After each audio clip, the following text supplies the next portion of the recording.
కోకోలి నత్తల నుండి సంగ్రహించిన పిఏఎస్ ఆధారంగా తయారు చేయబడిన ప్రతిభా బయోటెక్ వారి ఏకైక అంతర్జాతీయ ఫర్టిలైజర్ కోకోలి.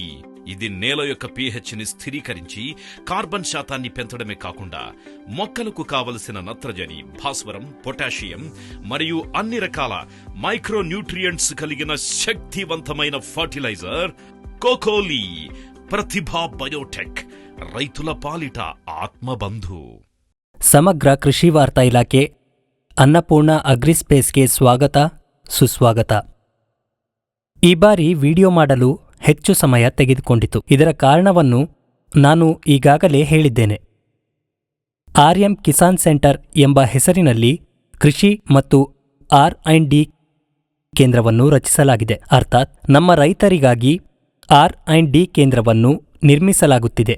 ಇದನ್ನು ಕಡಪ ಜಿಲ್ಲೆಯಲ್ಲಿ ನಿರ್ಮಿಸಲಾಗುತ್ತಿದೆ. ನಾನು ಇದರಲ್ಲಿ ನಿರತನಾಗಿದ್ದೆ. ಆದರೆ ಈಗ ಭಾರೀ ಮಳೆಯಿಂದಾಗಿ ಅಲ್ಲಿ ಕೆಲಸ ಸ್ಥಗಿತಗೊಂಡಿದೆ. ಅದಕ್ಕೆ ನಾನೇ ನಿಮಗೆ ವಿಡಿಯೋ ಮಾಡಲು ಬಂದಿದ್ದೇನೆ. ಅದನ್ನೇ ಮಾಡುತ್ತಿದ್ದೇನೆ. ಕಳೆದ 20 ದಿನಗಳಲ್ಲಿ ಅತಿವೃಷ್ಟಿಯಿಂದಾಗಿ ದೇಶಾದ್ಯಂತ ಹಲವು ಬೆಳೆ ಹಾನಿಯಾಗಿದೆ. ಮುಖ್ಯವಾಗಿ ಮೆಣಸಿನಕಾಯಿಯಲ್ಲಿ ಅತಿವೃಷ್ಟಿಯಿಂದ ಅಂದರೆ 15ರಿಂದ 20 ದಿನ ಅಥವಾ 1 ತಿಂಗಳ ನಂತರ ಬೆಳೆ ಕೊಳೆಯಲಾರಂಭಿಸಿದೆ. ಆದ್ದರಿಂದ ಇದರಿಂದ ಪರಿಹಾರ ಪಡೆಯಲು ಉಂಟಾಗುವ ಹಾನಿಯನ್ನು ಹೇಗೆ ಕಡಿಮೆ ಮಾಡುವುದು ಇದು ವಿಷಯವಾಗಿದೆ. ನಾನು ಈ ವಿಡಿಯೋ ಮಾಡುತ್ತಿದ್ದೇನೆ. ನಾನು ಆ ಸ್ಥಿತಿಯಲ್ಲಿಲ್ಲ. ನನ್ನ ಬೆಳೆಗೆ ಯಾವುದೇ ಹಾನಿಯಾಗಿಲ್ಲ ಹಾಗಂತ ಅಂದುಕೊಳ್ಳಬೇಡಿ. ಇಲ್ಲೂ ಹೆಚ್ಚು ಮಳೆಯಾದ ದಾಖಲೆಯಾಗಿದೆ. ಆ ರೈತರೆಲ್ಲರೂ ನನ್ನ ಮಾತುಗಳನ್ನು ಅನುಷ್ಠಾನಕ್ಕೆ ತಂದರೆ ಮುಂದೆ 8ರಿಂದ 10 ದಿನಗಳ ನಂತರ ಬರುವ ಸಾಧ್ಯತೆ ಇದೆ. ಆದ್ದರಿಂದ ನಾವು ಸಂಭವಿಸುವ ಹಾನಿಯನ್ನು ನಿಲ್ಲಿಸುತ್ತೇವೆ ಮತ್ತು ಅದರಿಂದ ನಾವು ರಕ್ಷಿಸಲ್ಪಡುತ್ತೇವೆ. ಮುಖ್ಯವಾಗಿ ಅತಿಯಾದ ಮಳೆಯಿಂದಾಗಿ ಭೂಕುಸಿತ ಪ್ರದೇಶಗಳಲ್ಲಿ ಅಥವಾ ನೆಲದಲ್ಲಿ ಹೆಚ್ಚು ನಿಂತ ನೀರು ಇರುತ್ತದೆ. ಆದರೆ ಹೇಗಾದರೂ ಆ ನೀರನ್ನು ಹೊರಹಾಕಲು ನಾವು ಚರಂಡಿಯನ್ನು ಮಾಡುತ್ತೇವೆ. ಉದಾಹರಣೆಗೆ ಹೊಲದಲ್ಲಿ ಯಾವುದೇ ಹೆಚ್ಚುವರಿ ನೀರು ಇದೆಯೋ ಅದನ್ನು ಚರಂಡಿ ಮಾಡಿ ಹೊರತೆಗೆಯಬೇಕು. ಅಗತ್ಯವಿದ್ದರೆ ಅಕ್ಕಪಕ್ಕದ ರೈತರೊಂದಿಗೆ ಮಾತನಾಡಿ. ಆದಷ್ಟು ಬೇಗ ಅಂದರೆ ಮಳೆ ಬಂದ ತಕ್ಷಣ ಹೊರತೆಗೆಯುವ ಕೆಲಸ ಆಗಬೇಕು. ಇದು ಬಹಳ ಮುಖ್ಯ. ಇದು ಆಗದೆ ಮಳೆ ನೀರು ನಿಂತರೆ ಹಲವು ಸಮಸ್ಯೆಗಳು ಎದುರಾಗುತ್ತವೆ. ವಿಪರೀತ ಮಳೆಯಾದರೆ ಅಥವಾ ಮಳೆ ನೀರು ದೀರ್ಘಕಾಲ ನಿಂತರೆ ನಮ್ಮ ಭೂಮಿಯಲ್ಲಿ ಇಂತಹ ಸಮಸ್ಯೆಗಳು ಉದ್ಭವಿಸುತ್ತವೆ. ಈ ಕಾರಣದಿಂದಾಗಿ ಬೆಳೆ ನಷ್ಟ ಹೇಗೆ ಸಂಭವಿಸುತ್ತದೆ, ಯಾವುದೇ ಹಾನಿಯಾಗುವ ಮೊದಲು ನಾವು ಏನು ಮಾಡಬೇಕು ಎಂಬುದನ್ನು ಈ ವಿಭಾಗದಲ್ಲಿ ನಾನು ವಿವರಿಸುತ್ತೇನೆ. ಇದಕ್ಕೂ ಮೊದಲು ಮಳೆ ನೀರಿನ pH ಮಟ್ಟ ಉಜ್ಜಾನಿ ಅಂದರೆ ಸಮಪ್ರಮಾಣವು 5.8 ಅಂದರೆ 5.8ರವರೆಗೆ. ಅದರಿಂದಾಗಿ 8ರಿಂದ 10 ದಿನಗಳ ಕಾಲ ನಮ್ಮ ಹೊಲಗಳಲ್ಲಿ ಮಳೆ ನೀರು ನಿಂತರೆ ಬೆಳೆಗಳಿಗೆ ಏನೂ ಮಾಡುತ್ತಿರಲಿಲ್ಲ. ಆದರೆ ಈಗ ಮಳೆಯ ನೀರೇ ಆಮ್ಲೀಯ ಅಥವಾ ಹುಳಿಯಾಗತೊಡಗಿದೆ. ಪರಿಸರ ಮಾಲಿನ್ಯ ಅಥವಾ ಇತರೆ ಕಾರಣಗಳಿಂದ ಮಳೆ ನೀರಿನ pH ಮಟ್ಟ ಗಣನೀಯವಾಗಿ ಕುಸಿದಿದೆ. ಸದ್ಯ ಮಳೆ ನೀರಿನ pH ಮಟ್ಟ 4ಕ್ಕಿಂತ ಕಡಿಮೆ ಆಗತೊಡಗಿದೆ. ಸ್ಯಾಮ್ಯೂನ ಪ್ರಮಾಣ ಮತ್ತು ಹೈಡ್ರೋಜನ್ ಪ್ರಾಮುಖ್ಯತೆಯ ಬಗ್ಗೆ ನಾನು ಈಗಾಗಲೇ ನಿಮಗೆ ಹೇಳಿದ್ದೇನೆ. ಯಾವಾಗಲಾದರೂ ನಮ್ಮ ಜಮೀನಿನ ಸಮಪ್ರಮಾಣ 6.5ಕ್ಕಿಂತ ಕಡಿಮೆ ಇರುತ್ತದೆ ಅಥವಾ ಅದು 7.5ಕ್ಕಿಂತ ಹೆಚ್ಚಿದ್ದರೆ ನಾವು ನಷ್ಟವನ್ನು ಅನುಭವಿಸಲು ಪ್ರಾರಂಭಿಸುತ್ತೇವೆ. ಯಾವ ರೀತಿಯ ಹಾನಿ ಸಂಭವಿಸಬಹುದು ಎಂಬ ವಿವರವನ್ನು ನೀಡಿದ್ದೇನೆ. pH 6.5ಕ್ಕಿಂತ ಕಡಿಮೆ ಇದ್ದರೆ ಸಸ್ಯವು ತಿಳಿ ಹಳದಿ ಬಣ್ಣಕ್ಕೆ ತಿರುಗುತ್ತದೆ. ಪ್ರಮುಖ ಗಾಳಿಯು ಸಸ್ಯದ ಬೇರುಗಳನ್ನು ಸರಿಯಾಗಿ ತಲುಪುವುದಿಲ್ಲ. ದ್ಯುತಿಸಂಶ್ಲೇಷಣೆ ಸರಿಯಾಗಿ ಕಾರ್ಯನಿರ್ವಹಿಸುವುದಿಲ್ಲ ಮತ್ತು ಬೆಳೆ ಹಾನಿಯಾಗುತ್ತದೆ. ಇದು 5.5ಕ್ಕಿಂತ ಹೆಚ್ಚಾದಾಗ ಸಸ್ಯವು ಕಡುಹಸಿರು ಬಣ್ಣಕ್ಕೆ ತಿರುಗುತ್ತದೆ. ಎಲೆಗಳು ದೊಡ್ಡದಾಗಿ ಬೆಳೆಯುತ್ತವೆ ಮತ್ತು ಎಲೆಗಳನ್ನು ತಿರುಚಿದಾಗ ಶಬ್ದ ಮಾಡುತ್ತದೆ. ಈ ನಷ್ಟವು 2 ರೀತಿಯಲ್ಲಿ ಸಂಭವಿಸಬಹುದು. ಮಳೆ ನೀರು ನಮ್ಮ ಬೆಳೆಗಳಲ್ಲಿ ಬಹುಕಾಲ ಉಳಿದು ಹೊರಗೆ ಬರದ ಪರಿಣಾಮ ಇದಾಗಿದೆ. ನಮ್ಮ ಭೂಮಿಯಲ್ಲಿ ನೀರಿನ ಪ್ರಮಾಣ ಅಂದರೆ pH ಮಟ್ಟ ಕುಸಿಯುತ್ತದೆ. pH ಮಟ್ಟವನ್ನು ಹೆಚ್ಚಿಸುವುದು ಅಥವಾ ಕಡಿಮೆ ಮಾಡುವುದು ಹಾನಿಯನ್ನು ಉಂಟುಮಾಡಬಹುದು. 6.5ರಿಂದ 7.5ರ ನಡುವೆ ಇರಬೇಕು. ಭೂಮಿಯಲ್ಲಿ ಮಳೆ ನೀರು ನಿಂತಾಗಲೆಲ್ಲ ನಮ್ಮ ಭೂಮಿಯಲ್ಲಿ ನೀರಿನ ಪ್ರಮಾಣ 5.5ರಿಂದ 5ಕ್ಕೆ ನಿಲ್ಲುತ್ತದೆ. ಆ ಕಾರಣದಿಂದಾಗಿ ಬೆಳೆಯ ಬಣ್ಣವು ತಿಳಿ ಹಳದಿ ಬಣ್ಣಕ್ಕೆ ಬದಲಾಗುತ್ತದೆ. ಆದ್ದರಿಂದ ನಾವು ಮಾಡಬೇಕಾದದ್ದು ನಮ್ಮ ಜಮೀನಿನ ಸಮಪ್ರಮಾಣವನ್ನು 5.5ರಿಂದ 6.5ರಿಂದ 7.5ಕ್ಕೆ ತರುವುದು. ಅದು ಕಡಿಮೆ ಇದ್ದರೆ ಅದನ್ನು ಬದಲಾಯಿಸಬೇಕು.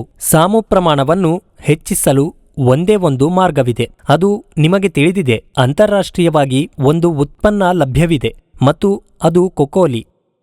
ಇದನ್ನು ಸೇರಿಸುವ ಮೂಲಕ ಸಮಪ್ರಮಾಣವನ್ನು ಕಡಿಮೆ ಮಾಡುವ ಬದಲು ಅದು 6.5ರಿಂದ 7.5ರ ನಡುವೆ ನಿಲ್ಲುತ್ತದೆ. ಮಳೆಯ ನೀರು ಹರಿದು ಹೋಗಿ ಮಳೆ ಬರುವ ಸಾಧ್ಯತೆ ಇಲ್ಲದ ನಂತರ ಎಕರೆಗೆ 20 ಕೆಜಿಗೆ ಕೊಕೋಲಿ ಹಾಕಿದರೆ ಮತ್ತೆ ಭೂಮಿಯ ಪ್ರಮಾಣ ತಟಸ್ಥವಾಗುತ್ತದೆ. ಈ ಕಾರಣದಿಂದಾಗಿ ಸಸ್ಯದಲ್ಲಿನ ದ್ಯುತಿಸಂಶ್ಲೇಷಣೆ ಪ್ರಕ್ರಿಯೆಯು ಸುಧಾರಿಸುತ್ತದೆ ಮತ್ತು ಸಸ್ಯವು ತಿಳಿ ಹಳದಿ ಬಣ್ಣಕ್ಕೆ ತಿರುಗುವುದನ್ನು ತಡೆಯುತ್ತದೆ. ಹಾಗಾಗಿ ಇದು ಸಮಪ್ರಮಾಣ ಸಮಸ್ಯೆಗೆ ಪರಿಹಾರವಾಗಿದೆ. ಈಗ ಅತಿಯಾದ ಮಳೆಯಿಂದಾಗಿ ಸಂಭವಿಸುವ ಎರಡನೇ ಹಾನಿ ಬೇರುಕೊಳಿತವಾಗಿದೆ. ಇದನ್ನು ವಿಲ್ಟ್ ಎಂದು ಕರೆಯುತ್ತಾರೆ. ನೆಲದಲ್ಲಿ ಕ್ವಿಜಾರಿಯಂ ಎಂಬ ಶಿಲೀಂಧ್ರವನ್ನು ತಯಾರಿಸಿ ನೆಲಕ್ಕೆ ಹಾಕಲಾಗುತ್ತದೆ. ಇದು ಸಸ್ಯಗಳಲ್ಲಿ ಬೇರುಕೊಳೆತವನ್ನು ಉಂಟುಮಾಡುತ್ತದೆ. ಮಣ್ಣಿನ ತೇವಾಂಶವು ಒಣಗುವ ಮೊದಲು ಈ ಬೇರುಕೊಳೆತವನ್ನು ತಡೆಗಟ್ಟುವ ಮೂಲಕ ಭವಿಷ್ಯದಲ್ಲಿ ಬೇರುಕೊಳೆತವನ್ನು ತಡೆಯಬಹುದು.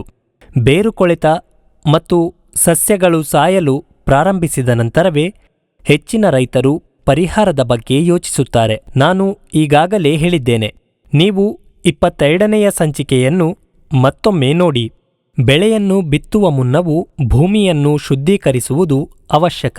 ಆದರೆ ಅನೇಕ ರೈತರು ನೋಡುತ್ತಿದ್ದಾರೆ, ಇದು ಒಳ್ಳೆಯದು. ಅವರು ಹೇಳುತ್ತಿದ್ದಾರೆ, ಇದು ಉತ್ತಮ ಫಲಿತಾಂಶವನ್ನು ನೀಡುತ್ತಿದೆ. ಅವರು ಹಾಗೆ ಹೇಳುತ್ತಿದ್ದಾರೆ, ಆದರೆ ಅದನ್ನು ಅನುಷ್ಠಾನಕ್ಕೆ ತರುತ್ತಿಲ್ಲ. 500 ಕೆಜಿ ಪಶುಗೊಬ್ಬರ ಸಿಗದಿದ್ದರೆ ಹೇಗೆ ಸಿಗುತ್ತದೆ? ಕೃಷಿ ನಿಷ್ಪ್ರಯೋಜಕವಾಗುತ್ತದೆ. ನಮಗೆ ಬೇಕಾಗಿರುವುದು 500 ಕೆಜಿ ಪಶು ಆಹಾರ, 6ರಿಂದ 10 KG trichoderma viride, 10 KG pseudomonas fluorescens, 10 KG ಬೆಲ್ಲ ಮತ್ತು 2 ಕೆಜಿ ಆಲೂಗಡ್ಡೆ. ಇದು ಹೆಚ್ಚು ಖರ್ಚಿನ ವಿಷಯವಲ್ಲ. ಈ ರೀತಿ ಜಮೀನು ಕಟ್ಟುವುದರಿಂದ ನಷ್ಟವಾಗುವುದಿಲ್ಲ.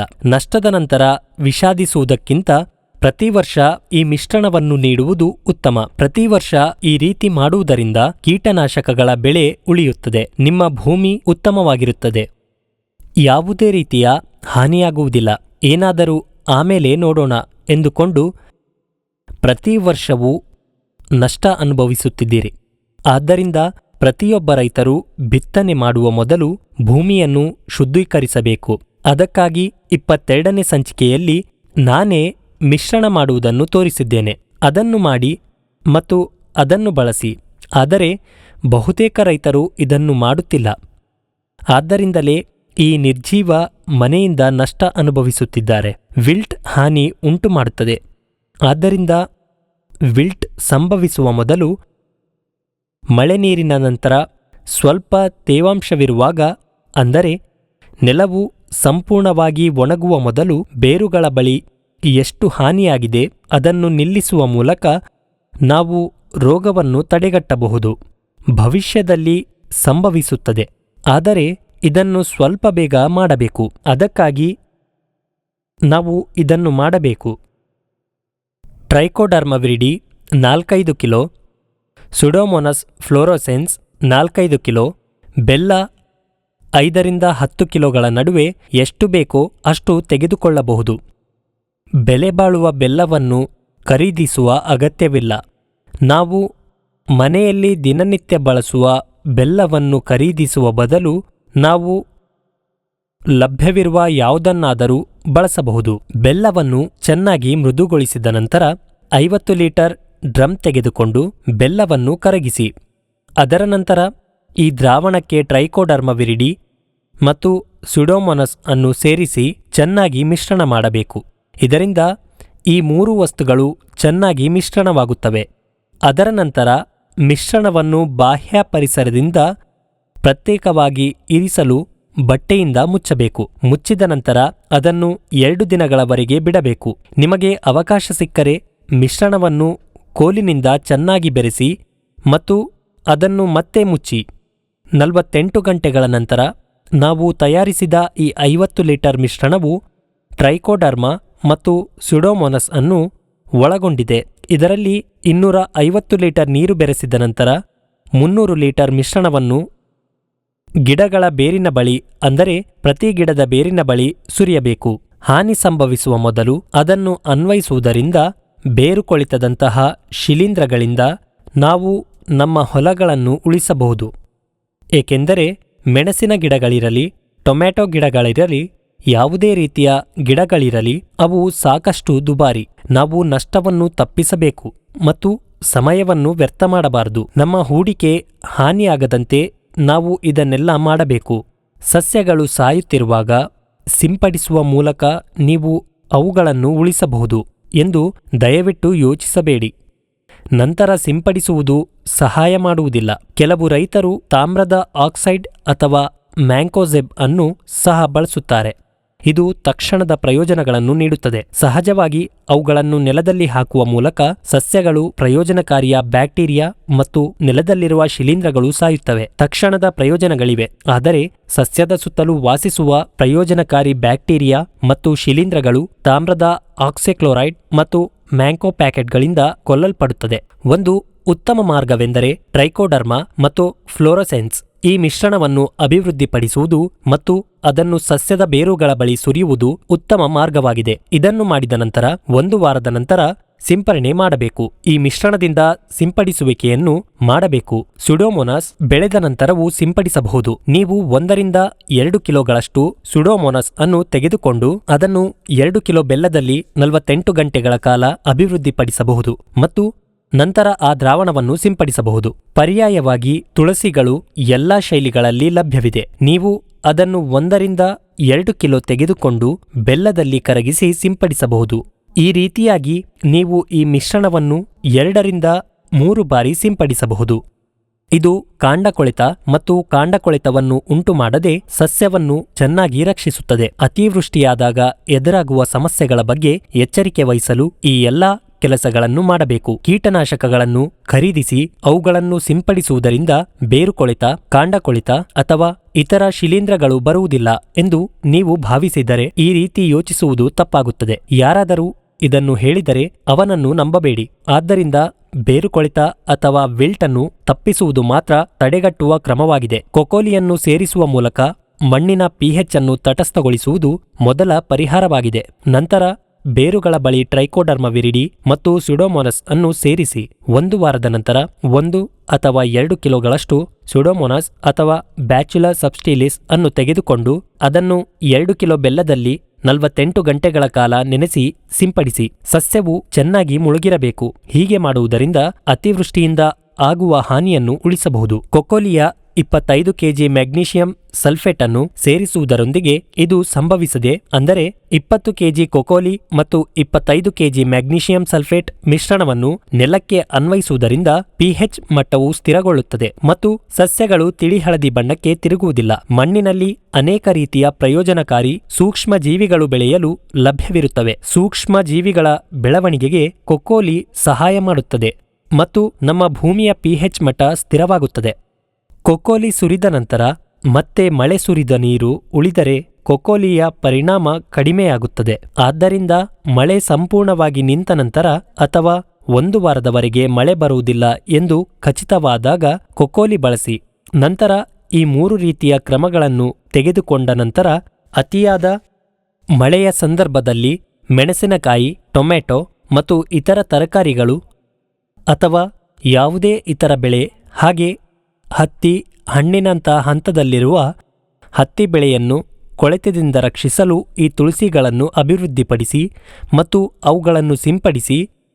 ಇದು ಕಾಂಡ ಕೊಳೆತ ಮತ್ತು ಹಣ್ಣು ಕೊಳೆತದಿಂದ ಹತ್ತಿ ಬೆಳೆಯನ್ನು ಉಳಿಸಬಹುದು. ಅಂತೆಯೇ ಇದನ್ನು ಬೇರುಗಳ ಬಳಿ ಸುರಿಯುವುದರಿಂದ ನಾನು ಹೇಳಿದಂತೆ ಸಸ್ಯಗಳು ಸಾಯುವುದಿಲ್ಲ. ಈ ಮಿಶ್ರಣವು ಯಾವುದೇ ಬೆಳೆಗೆ ಸೂಕ್ತವಾಗಿದೆ. ಅಧಿಕ ಮಳೆಯಿಂದ ಉಂಟಾಗುವ ಹಾನಿಯಿಂದ ನಿಮ್ಮ ಬೆಳೆಯನ್ನು ಉಳಿಸಬಹುದು. ಧನ್ಯವಾದ. ನೀವು ಚಂದಾದಾರರಾಗಿಲ್ಲದಿದ್ದರೆ ಅನ್ನಪೂರ್ಣ ಅಗ್ರಿಸ್ಪೇಸ್ ಅನ್ನು ಚಂದಾದಾರರಾಗಿ ಮತ್ತು ನಿಮ್ಮ ರೈತ ಸ್ನೇಹಿತರಿಗೆ ಈ ಸುದ್ದಿಯನ್ನು ತಿಳಿಸುವ ಮೂಲಕ ಚಂದಾದಾರರಾಗಲು ಅವರನ್ನು ಪ್ರೋತ್ಸಾಹಿಸಿ ಮತ್ತು ಕೃಷಿಯಲ್ಲಿ ಹೊಸ ತಂತ್ರಗಳನ್ನು ಬಳಸಲು ಪ್ರೇರೇಪಿಸಿ. ಕೊನೆಯ ಬಾರಿಗೆ ಧನ್ಯವಾದಗಳು.